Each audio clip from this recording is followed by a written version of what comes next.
नमस्ते। तो निकल पड़ते हैं एक और यात्रा की ओर, अहमदाबाद से जूनागढ़ की ओर। सीखते हैं स्पिरिचुअलिटी गिरनार पर्वत पर और जानते हैं इतिहास पाकिस्तान के विवाद का जूनागढ़ को लेकर। तो वीडियो एंड तक जरूर देखिएगा।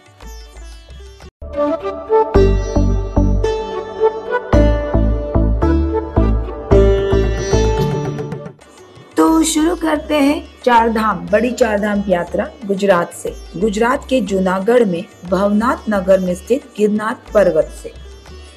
गिरनार पर्वत लगभग 1100 मीटर 3630 फीट ऊंचा है। गिरनार पर्वत पर बना मंदिर अपनी ऐतिहासिक विरासत के लिए जाना जाता है। आमतौर पर यहाँ आने वाले लोगों के गिरनार पर्वत के ऊपर बने मंदिर के दर्शन के लिए 9,999 सीढ़ियां चढ़नी पड़ती हैं। लेकिन अब यहाँ भारत सरकार देश का सबसे बड़ा रोपवे शुरू करने जा रहा है।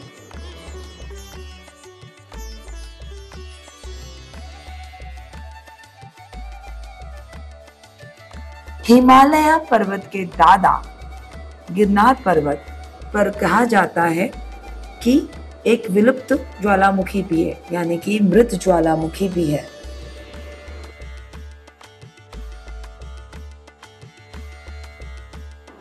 चलिए चाय पे चर्चा कर लेते हैं, थोड़ा सा इतिहास को खंगालते हैं। सुना है कि जूनागढ़ रियासत के आखिरी नवाब ने भारत पाकिस्तान के विभाजन के दौरान जूनागढ़ को पाकिस्तान के हवाले कर दिया था।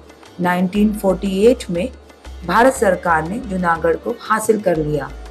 कहा जाता है पाकिस्तान अब भी विवाद करने के लिए जारी है और गुजरात सरकार उन पर भारी है। इसी बात पर बाग गिरनार।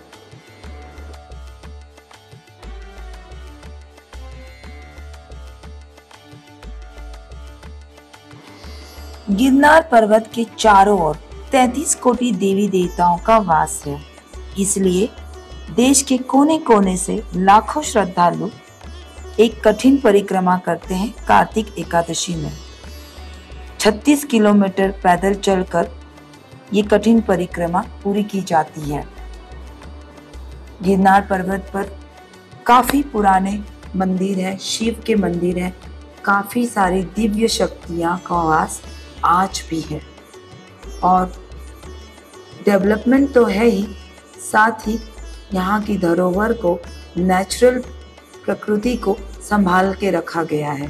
यही बात है गुजरात सरकार की बहुत ही सराहनीय कि जो प्रकृति है उसके साथ खिलवाड़ नहीं किया गया है। दूर दूर से साधु संत यहाँ आते हैं और अपनी साधना करते हैं। तो आप जगह जगह छोटे बड़े गुफाएं देखेंगे। यहाँ पर जैन धर्म के मंदिर भी हैं। 5 तीर्थ जो जैन धर्म के होते हैं उसमें से गिरनार पर्वत उनका एक पवित्र तीर्थ है।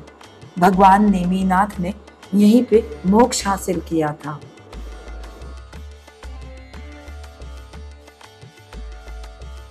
तो चलिए अब चलते हैं दामोदर कुंड की ओर।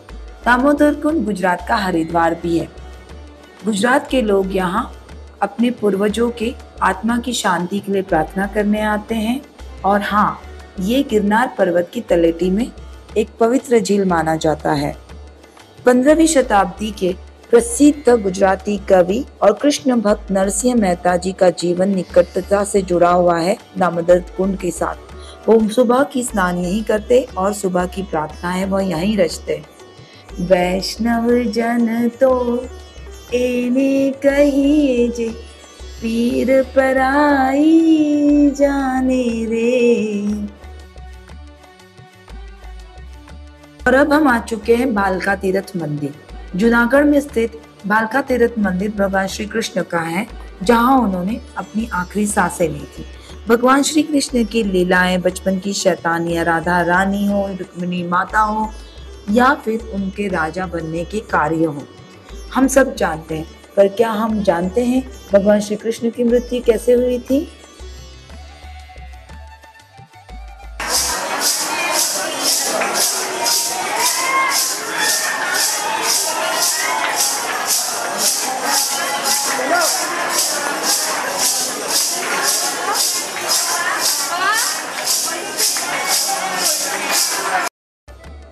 मान्यता है कि यहाँ पर विश्राम करते समय भगवान श्री कृष्ण के बाएं पैर में शिकारी ने गलती से बाण मारा था, जिसके पश्चात उन्होंने पृथ्वी पर अपनी लीलाएं समाप्त की और वो अपने निजधाम प्रस्थान कर गए। बाण या तीर का मतलब भल भी होता है, इसलिए इस तीर्थ स्थल का नाम है भालखा तीर्थ।